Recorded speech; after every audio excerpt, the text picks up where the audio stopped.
দোকান ছিল সব গেছে। 16 ঘন্টার চেষ্টায় নিভল করাইল বস্তির আগুন, পুড়ে ছাই 1500 বসতঘর ও দোকানপাট, সবকিছু হারিয়ে খোলা আকাশের নিচে নিঃস্ব বাসিন্দারা। বিজেপি সদর দফতরে নির্বাচনী মহড়া, কেউ ভোট পরিহত করতে চাইলে কঠোর ব্যবস্থার হুঁশিয়ারি সিইসির, দ্রুতই আইন শৃঙ্খলা পরিস্থিতি উন্নতির আশা।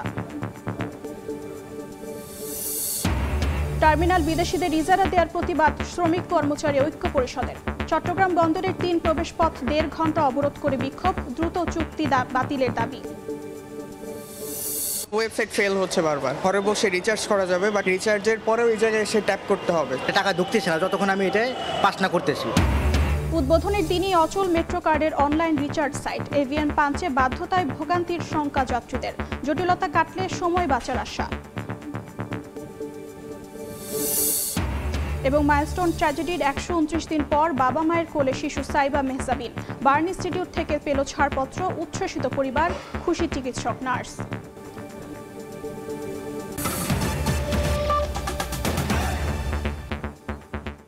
সময় সংবাদের সঙ্গে আছি আমি অর্জিতা শেসেন। 16 ঘন্টা পর পুরোপুরি নিভল রাজধানীর মহাখালীর করাইল বস্তির আগুন, পুড়ে গেছে অন্তত 1500 বসতঘর ও দোকানপাট, সব হারিয়ে খোলা আকাশের নিচে নিঃস্ব বাসিন্দারা।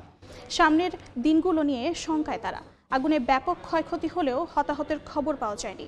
ঘটনার তদন্তে গঠন করা হয়েছে কমিটি।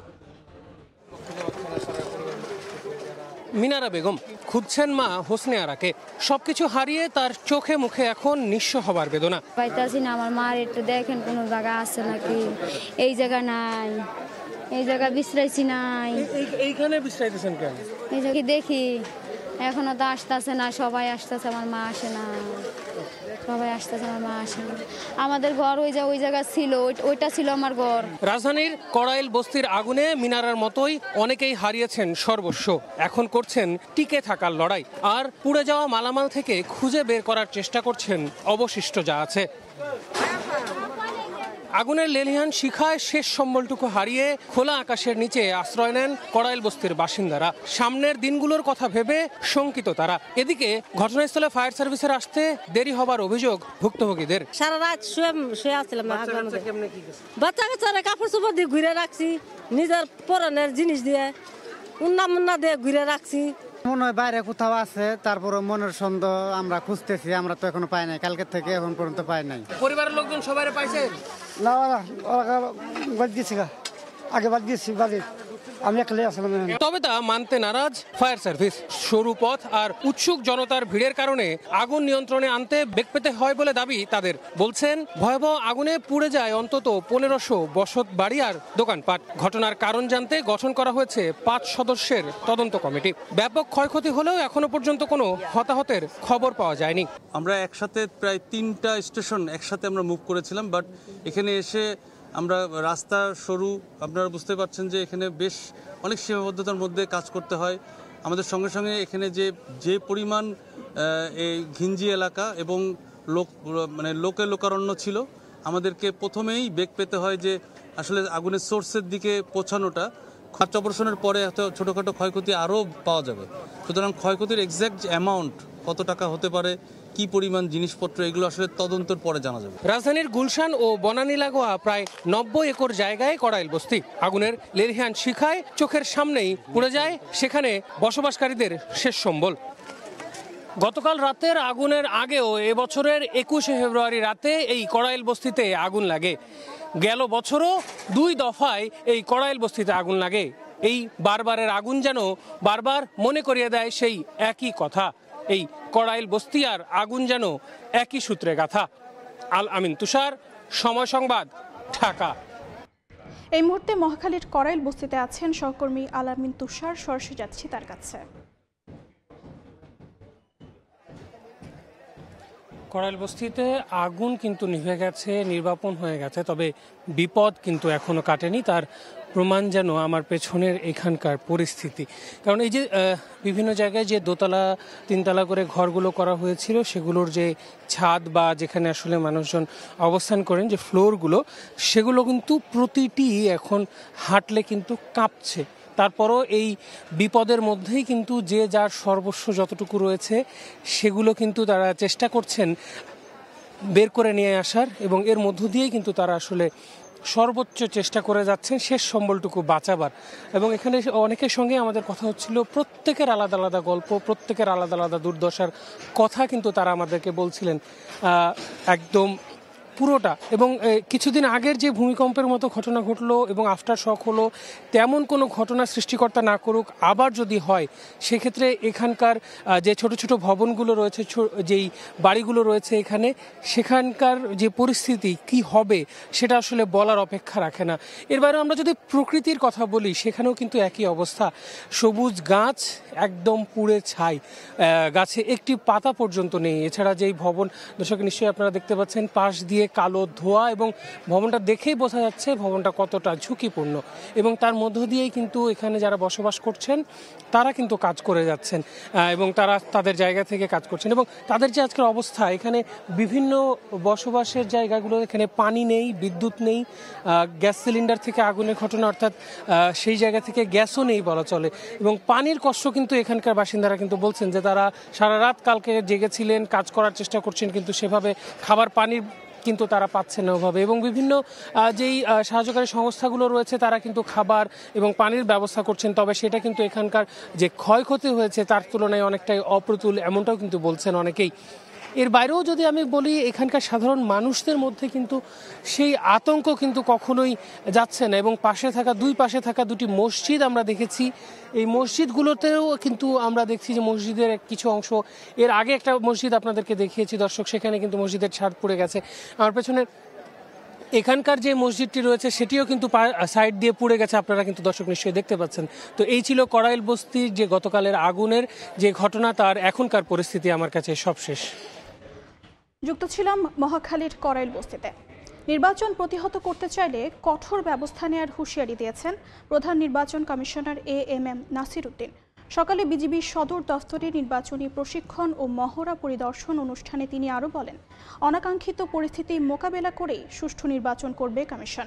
আইনশৃঙ্খলা পরিস্থিতি সন্তোষজনক নয় স্বীকার করে ভোটের আগে উন্নতির আশা করছেন সিইসি।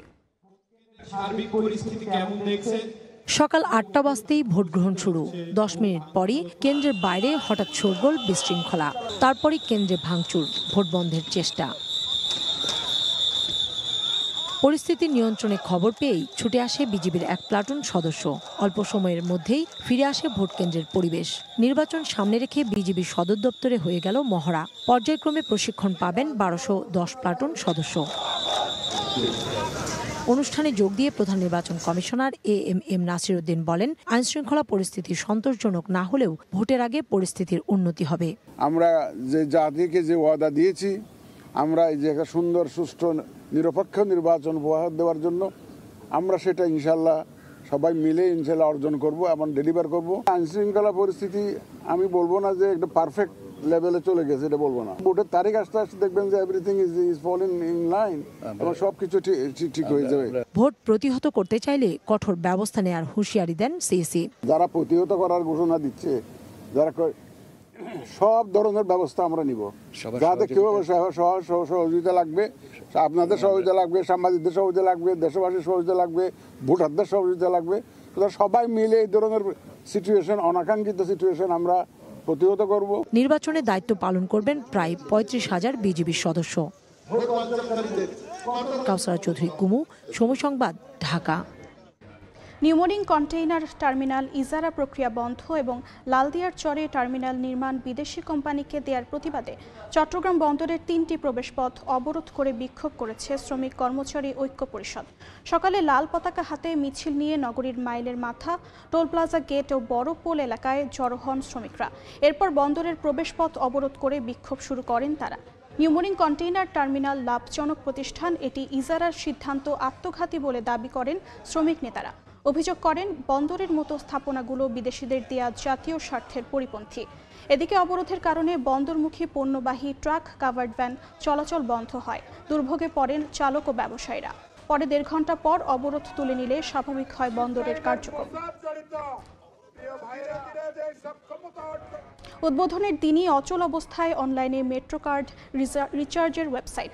অনলাইনে রিচার্জ করা গেলেও সক্রিয় করতে সশরীরে এভিএম মেশিনে পাঞ্চ করে সেখানে আগের মতো দীর্ঘ লাইনের আশঙ্কা করছেন অনেকেই।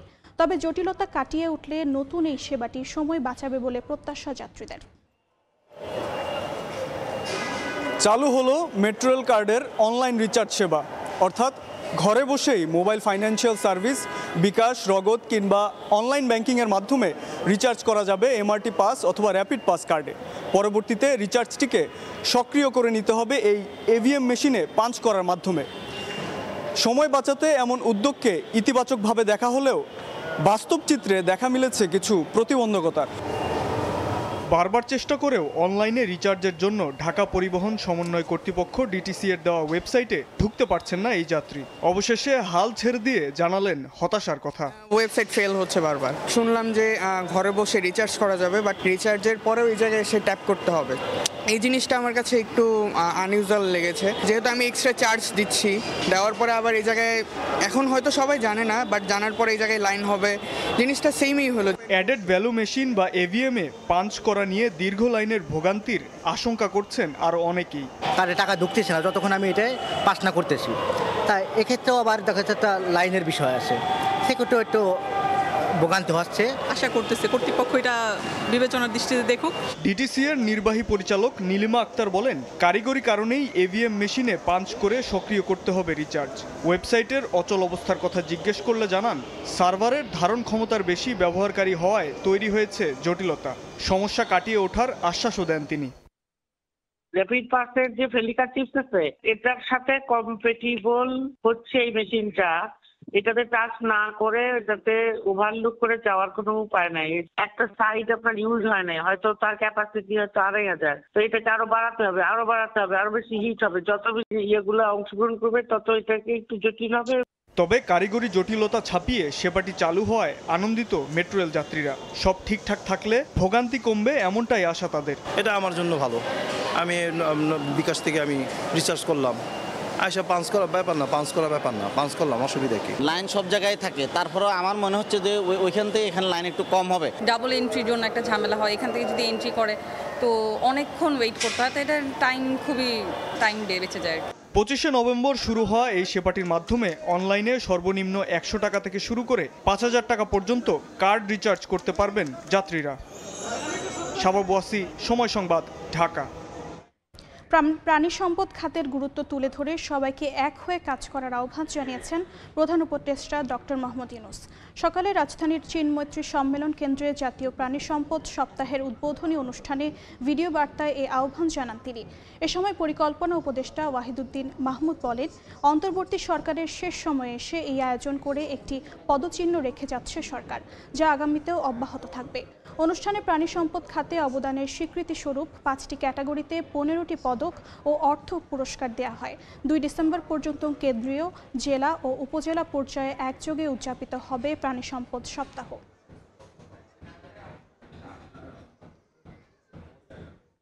সময় সংবাদে আরও থাকছে।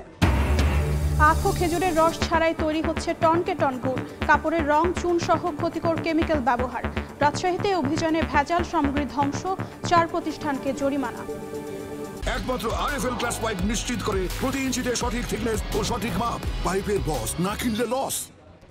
মাইলস্টোন ট্র্যাজেডিতে দগ্ধ হয়ে হাসপাতালে দীর্ঘ লড়াই শেষে সুস্থ হয়ে বাসায় ফিরল 4র্থ শ্রেণীর শিক্ষার্থী সাইবা মেহজাবিন। 129 দিন চিকিৎসা শেষে বুধবার তাকে ছাড়পত্র দিয়েছে জাতীয় বার্ন ইনস্টিটিউট। গত 21 জুলাই রাজধানীর উত্তরার দিয়াবাড়িতে মাইলস্টোন স্কুলে যুদ্ধবিমান বিধ্বস্ত হলে সাইবার শরীরের 22% পুড়ে যায়। এরপর থেকেই জাতীয় বার্ন ইনস্টিটিউটে চিকিৎসাধীন। নানা উৎকণ্ঠা আর চিকিৎসকদের প্রাণপণ চেষ্টায় অবশেষে বাসায় ফিরতে পারল সাইবা। জাতীয় বার্ন ইনস্টিটিউটের পক্ষ থেকে জানানো হয়েছে 129 দিনে মোট 82 বার সার্জারি ও ড্রেসিং হয়েছে তার। সাইবার পরিবারের পক্ষ থেকে বার্ন ইনস্টিটিউটের চিকিৎসক ও দেশবাসীর কাছে কৃতজ্ঞতা জানানো হয়েছে।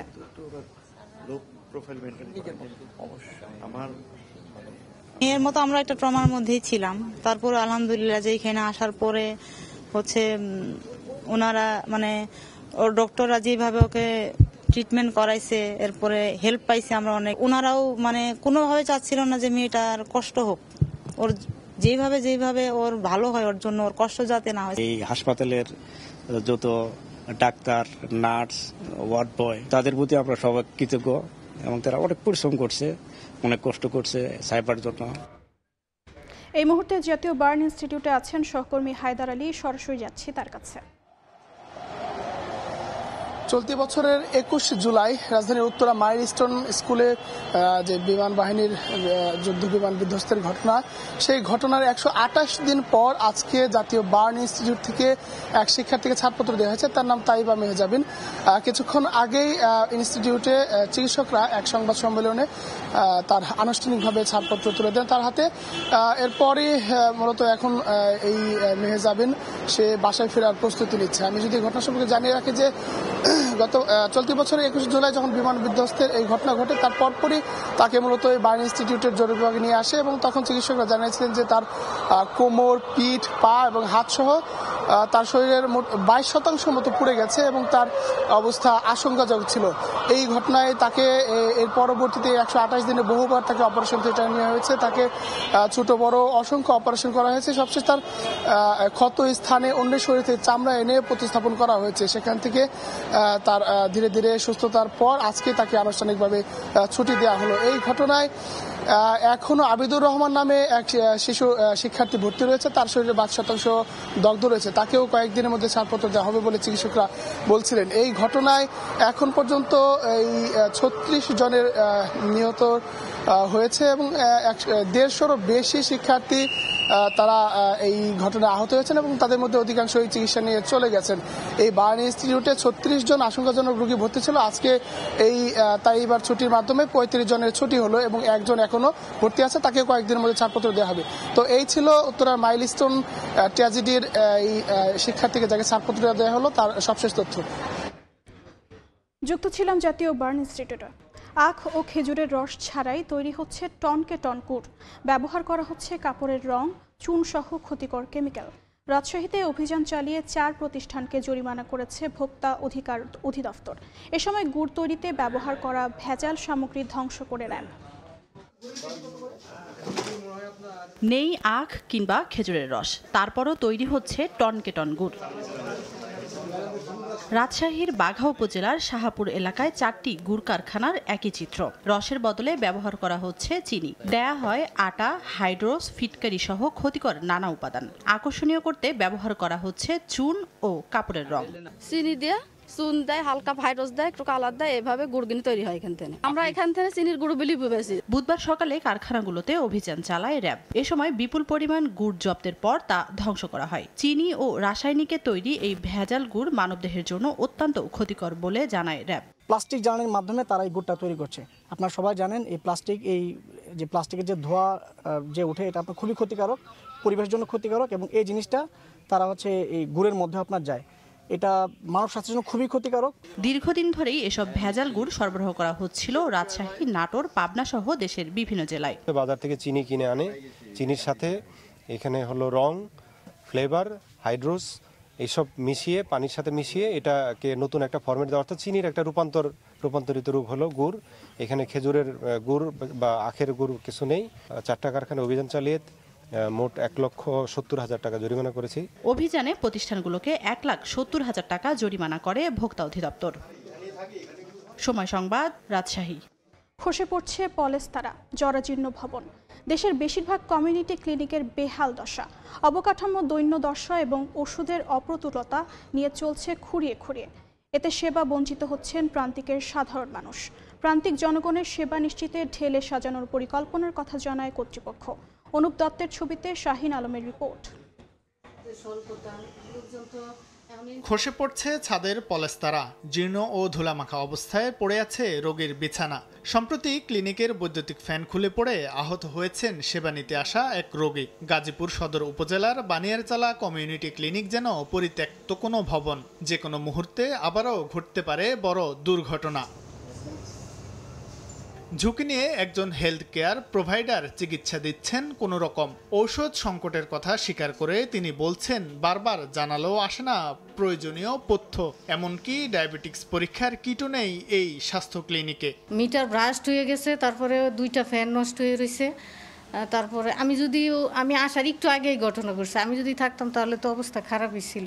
প্রান্তিক জনগোষ্ঠীর প্রাথমিক চিকিৎসা সেবা নিশ্চিতে 1998 সালে সারা দেশে প্রতিষ্ঠা হয় 14,000-এর বেশি কমিউনিটি ক্লিনিক, যেখানে বর্তমানে জ্বর, সর্দি, কাশি, ডায়রিয়া সহ প্রায় 25 ধরনের রোগের সেবা পাওয়ার কথা বিনামূল্যে। তবে বাস্তবতা হলো, একদিকে ক্লিনিকগুলো যেমন ঝুঁকিপূর্ণ, আবার নেই পর্যাপ্ত ঔষধের সরবরাহ।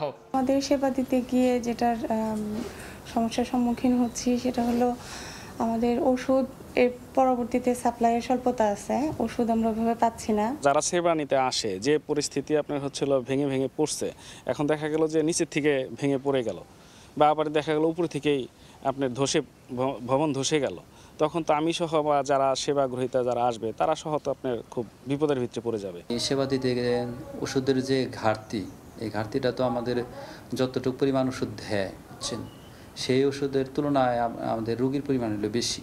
চিকিৎসার কাঙ্ক্ষিত পরিবেশ না পেয়ে ক্ষোভ প্রকাশ করেন সেবা গ্রহীতারা। বেহাল অবস্থা, রাস্তার অবস্থা খারাপ, এটা পানি পড়ে বিল্ডিং যে ছাদ ধসে পড়ার অবস্থা চলে গেছে। চিকিৎসা যে ওষুধগুলি পাওয়া যায় শুধু না পাওয়া এবং আপনার ঠান্ডার কিছু ওষুধ আর অ্যান্টিবায়োটিক যেগুলি আছে এগুলি পাওয়া যায় না। এরকমভাবে আসলে এক সময় এক ওষুধ পাওয়া যায় না, তারপর আবার নেওয়া যায়। কমিউনিটি ক্লিনিক স্বাস্থ্য সহায়তা ট্রাস্টের একজন পরিচালক বলছেন, নতুনভাবে ঢেলে সাজাতে বেশ কিছু পরিকল্পনা ইতিমধ্যে পাঠানো হয়েছে স্বাস্থ্য মন্ত্রণালয়ে। কমিউনিটি ক্লিনিক যেগুলো আমাদের একদম পুরনো সেগুলো পুনর্নির্মাণ করা হবে, আবার যেগুলো একটু মেরামত করলেই চলবে সেই ধরনের যে মেরামতের জন্য, এবং কিছু কিছু যা নতুন নতুন যেখানে প্রপোজাল আছে সেইটারও আমরা তালিকা করে কিন্তু আমরা উপস্থাপন করেছি। মানুষের দোরগোড়ায় প্রাথমিক চিকিৎসা সেবা পৌঁছে দিতে 1998 সালে তৎকালীন সরকার এই কমিউনিটি ক্লিনিকগুলো প্রতিষ্ঠা করে।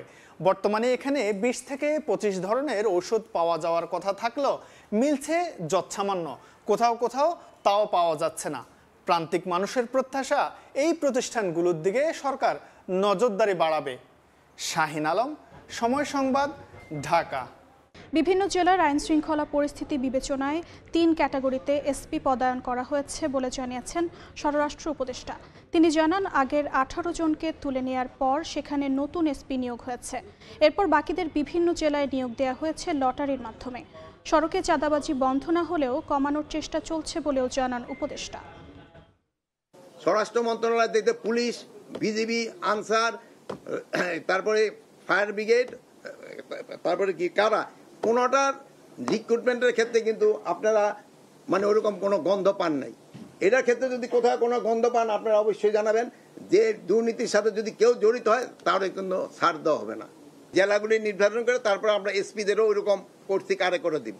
প্রথম হলো আমাদের টোটাল এসপি ছিল মনে 64 এই জেলায়, তো 64-এর থেকে আমরা 15 আর 3 18 জন আমরা উঠে আনছি। 18 জনের জায়গায় আমরা নতুন জন দিছি, আর যারা পুরানো ছিল ওখানেই। তারপরে ওই লটারি করে যারটা যেই জেলায় যার কপাল আসছে ওই জেলা ছিল। লক্ষ্মীপুরে লঞ্চ ঘাটে চাঁদাবাজির অভিযোগে ছাত্রদল নেতাসহ 3 জনকে গ্রেফতার করা হয়েছে। মঙ্গলবার বিকেলে রামগতির আলেকজান্ডার লঞ্চ ঘাটে আধিপত্য বিস্তার এবং চাঁদাবাজি চলছে এমন খবরে অভিযান চালায় কোস্টগার্ড। এ সময় হাতে নাতে আটক করা হয় আসম আব্দুর রব সরকারি কলেজ শাখা ছাত্রদলের যুগ্ম সাধারণ সম্পাদক তহিদুল ইসলাম নয়ন এবং তার 2 সহযোগী আহাদ হোসেন ও ইকবাল হোসেনকে।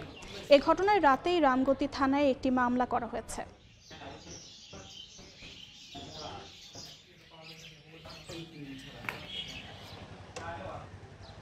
লেবাননে জাতিসংঘ শান্তিরক্ষা মিশনে অংশ নিতে নৌবাহিনীর 85 সদস্যের একটি দল চট্টগ্রামের বিমানবন্দর ত্যাগ করেছে। সকাল 10:20 বিশেষ বিমানে করে তারা লেবাননের উদ্দেশ্যে চট্টগ্রাম ছেড়েছে। বিশ্ব শান্তি প্রতিষ্ঠায় গর্বিত এই অংশগ্রহণ আন্তর্জাতিক পরিমণ্ডলে দেশের ভাবমূর্তি উজ্জ্বল করেছে বলে জানান নৌবাহিনীর চিফ স্টাফ অফিসার। 2010 সাল থেকে লেবাননে জাতিসংঘ শান্তিরক্ষা মিশনে নিয়োজিত রয়েছে নৌবাহিনীর জাহাজ। সন্দেহজনক জাহাজ ও এয়ারক্রাফটের ওপর নজরদারি, দুর্ঘটনা কবলিত জাহাজে উদ্ধার তৎপরতা এবং লেবাননের সামরিক সদস্যদের প্রয়োজনীয় প্রশিক্ষণ দিয়ে আসছেন তারা। দেখছেন সময় সংবাদ। লা লিগায় উঠতে থাকা বার্সেলোনাকে চ্যাম্পিয়ন্স লিগে থামিয়ে দিয়েছে চেলসি। স্ট্যামফোর্ড ব্রিজে 10 জনের বার্সাকে 3-0 গোলে রীতিমতো উড়িয়ে দিয়েছে ব্লুজ। ম্যাচে আত্মঘাতী গোল করেন বার্সা ডিফেন্ডার জুলস কুন্দে। এদিকে চ্যাম্পিয়ন্স লিগের আরেক ম্যাচে জার্মান ক্লাব বায়ার লেভারকুসেনের কাছে 2-0 গোলে হেরেছে ম্যানচেস্টার সিটি। চ্যাম্পিয়ন্স লিগের 7.5 বছর পর দু দলের দেখা, আর সাম্প্রতিক সময়ের পারফরমেন্স বিবেচনায় ধারণা করা হয়েছিল বার্সা চেলসি লড়াইটা হবে হাড্ডাহাড্ডি। তবে স্ট্যামফোর্ড ব্রিজে ঘটেনি তেমন কিছু। চেলসির মাঠে রীতিমতো নাস্তানাবুদ স্প্যানিশ চ্যাম্পিয়নরা। জুলস কুন্দের আত্মঘাতী গোল, স্তেবা ও লিয়াম দিলাপের একক নৈপুণ্যে বার্সাকে উড়িয়ে দিয়েছে ব্লুজ। নিজেদের মাঠে শুরু থেকে বার্সার ওপর ছড়ি ঘোরায় চেলসি। স্বাগতিকরা এগিয়ে যেতে পারত ম্যাচের 4 মিনিটে, তবে এনজো ফার্নান্দেজের গোল বাতিল হয় ভিআরে। 21 মিনিটে আবারও হৃদয় ভাঙে এনজোর, অফসাইডের কারণে বাতিল হয় তার গোল। তবে শেষ পর্যন্ত আর ভাগ্য সহায় হয়নি বার্সেলোনার। 27 মিনিটে মার্ক কুকুরেয়ার কাটব্যাক, সেখান থেকে ফেরান তোরেস বল ক্লিয়ার করলেও জুলস কুন্দের পায়ে লেগে জালে জড়ায় বল। আত্মঘাতী গোলেই এগিয়ে যায় ক্লাব ওয়ার্ল্ড কাপ চ্যাম্পিয়নরা। 44 মিনিটে ডিফেন্ডার রোনাল্ড আরোহর দ্বিতীয় হলুদ কার্ড মরার ওপর খাড়ার ঘা হয়ে ওঠে বার্সার জন্য। 10 জনের দলে পরিণত হয় তারা, তাতেই ম্যাচে ফেরার সম্ভাবনা কমে যায় স্প্যানিশ চ্যাম্পিয়নদের। 50 মিনিটে চেলসির আরও একটি গোল বাতিল হয় ভিআরে। দ্বিতীয়ার্ধে একক নৈপুণ্য দেখিয়ে ম্যাচের পুরো আলো নিজের করে নেন চেলসির ব্রাজিলিয়ান উইঙ্গার স্তেবাও। রেইস জেমসের কাছ থেকে পাওয়া বলে বার্সা সেন্টার ব্যাক পাও কুবার্সি ও অ্যালেক্স বালদেকে রীতিমতো বোকা বানিয়ে দুর্দান্ত এক গোল করেন তিনি। আনন্দে মেতে উঠে পুরো স্ট্যামফোর্ড ব্রিজ। ম্যাচে আর তেমন কোনো আক্রমণ করতে পারেনি বার্সেলোনা। 2টি শট অন টার্গেটে রেখেছে লেভানডস্কি, ফেরমিন লোপেজরা। আর এদিন অনেকটাই নিষ্প্রভ ছিল লামিন ইয়ামাল। 73 মিনিটে বার্সার কফিনে শেষ পেরেক ঠুকে দেন বদলিনামা লিয়াম দিলাপ। 3-0 গোলের বড় জয় নিয়ে মাঠ ছাড়ে চেলসি। এদিকে চ্যাম্পিয়ন্স লিগের আরেক ম্যাচে জয় পায়নি ম্যানচেস্টার সিটি। নিজেদের মাঠে জার্মান ক্লাবের কাছে হেরেছে তারা। ইতিহাদে লেভারকুজেনের বিপক্ষে বল দখল ও আক্রমণে এগিয়ে থাকলেও গোলের দেখা পায়নি সেভিনহো, ওমর মারমুশরা।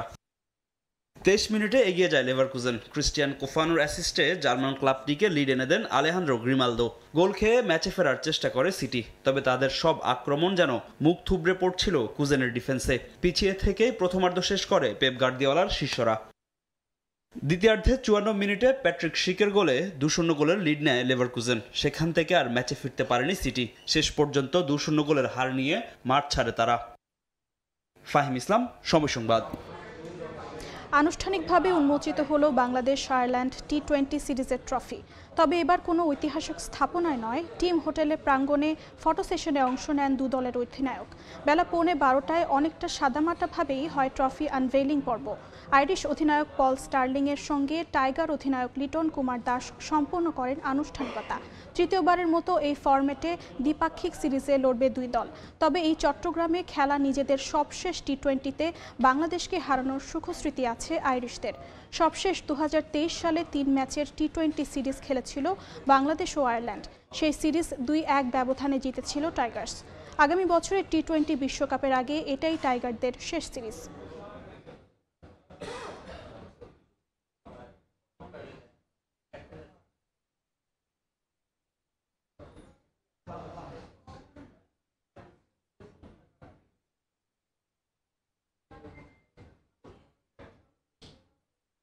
সময় সংবাদের শীর্ষ সংবাদগুলো জানিয়ে দিচ্ছি আরেকবার।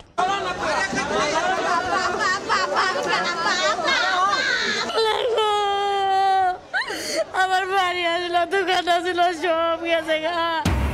16 ঘন্টার চেষ্টায় নিভল করাইল বস্তির আগুন। পুড়ে ছাই 1,500 বসতঘর ও দোকানপাট।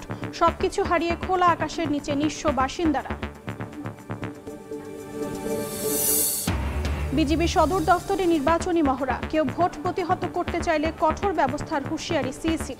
দ্রুতই আইন শৃঙ্খলা পরিস্থিতি উন্নতির আশা। এবং টার্মিনাল বিদেশিদের ইজারা দেওয়ার প্রতিবাদ শ্রমিক কর্মচারী ঐক্য পরিষদের। চট্টগ্রাম বন্দরের 3 প্রবেশ পথ 1.5 ঘন্টা অবরোধ করে বিক্ষোভ। দ্রুত চুক্তি বাতিলের দাবি।